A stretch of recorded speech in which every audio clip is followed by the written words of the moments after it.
مصلحا ومجددا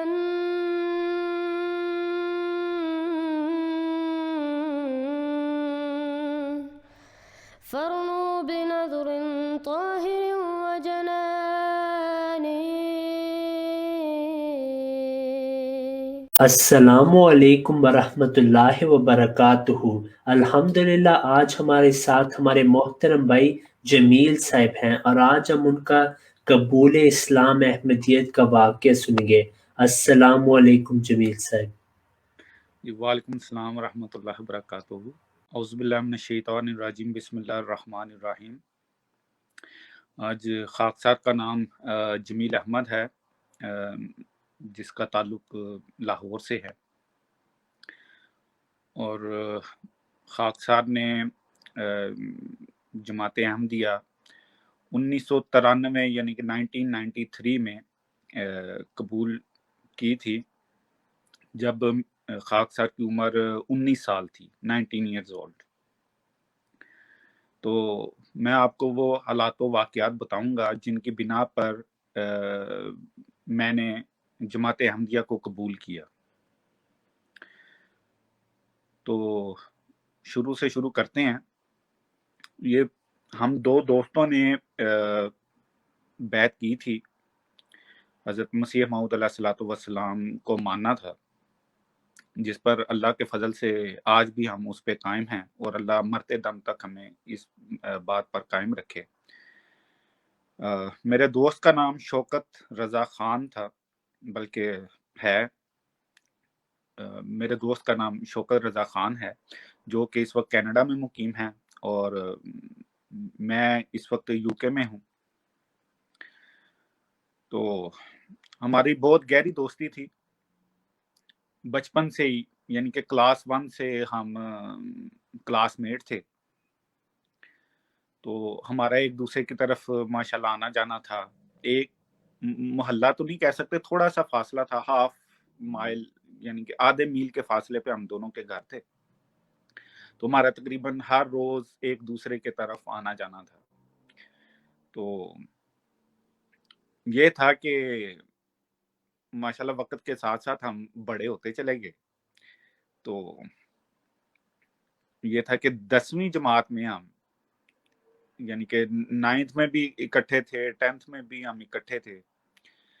ادھر گڑی شو میں ایک سکول ہے، علامہ اقبال ہائی سکول، وہاں پہ ہم پڑھتے تھے۔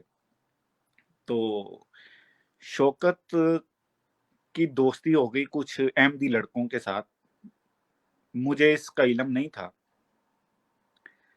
تو جب یہ ان کے ساتھ آنا جانا شروع ہو گیا، تو کچھ میٹرک کے اینڈ کے دن تھے، تو میں نے نا پریکٹیکلز کچھ اسکول میں مجھے کچھ سمجھ نہیں آئی، کچھ کیمسٹری، بایولوجی اور فزکس کے کچھ پریکٹیکلز ہوتے تھے ان دنوں میں۔ تو میں کہہ رہا تھا کہ کچھ آخری 2-3 مہینے نا ٹیوشن پڑھ لی جائے اور پریکٹیکلز وغیرہ کی پریکٹس کی جائے۔ تو شوکت ادھر ہماری جو مسجد ہے دارالذکر گڑی شو میں، جماعت احمدیہ کی مسجد ہے، اس کے سامنے ایک کالونی ہے، شاداب کالونی، ادھر ایک احمدی ٹیچر پڑھاتا تھا۔ تو شوکت نے مجھ سے کہا کہ یار اگر آپ نے پریکٹیکل وغیرہ کرنے ہیں یا میتھ کی کوئی پرابلم ہے، تو ادھر میں جا رہا ہوں ٹیوشن پڑھنے، تو آپ بھی ادھر میرے ساتھ آ جاؤ، ٹھیک ہے، چلو اکٹھے دونوں بھائی چلے جایا کریں گے۔ میں نے کہا چلو ٹھیک ہے جناب۔ میں اس شوکت کے ساتھ گیا، تو آگے ہمارے جو ٹیچر ہیں، اللہ تعالیٰ ان کو لمبی زندگی دے، صحت دے، خالد محمود خان، جو اس وقت کینیڈا میں مقیم ہیں، وہ وقف زندگی بھی ہیں، اپنی ساری زندگی انہوں نے اسلام کی خدمت کی خاطر وقف کی ہوئی ہے۔ تو وہ نا جب میں کلاس میں بیٹھا، تو وہ انہوں نے نا میتھمیٹکس کا جو سبجیکٹ ہے وہ پڑھا رہے تھے ادھر۔ تو بلیک بورڈ پہ وہ پڑھا رہے تھے، تو میرا کافی انٹرسٹ ہے میتھمیٹکس میں نا، کافی اللہ کا شکر ہے کہ میں بہت دلچسپی کے ساتھ میں پڑھتا تھا میتھمیٹکس، اور بڑی اچھی سمجھ بھی آتی تھی۔ تو وہ میتھ پڑھا رہے تھے، تو مجھے نا کچھ سمجھ نہیں آیا۔ تو میں نے کہا یار یہ تو مسئلہ خراب ہے، جب میتھ ہی سمجھ میں نہیں آیا تو باقی پریکٹیکلز کیا سمجھ میں آنے ہیں۔ تو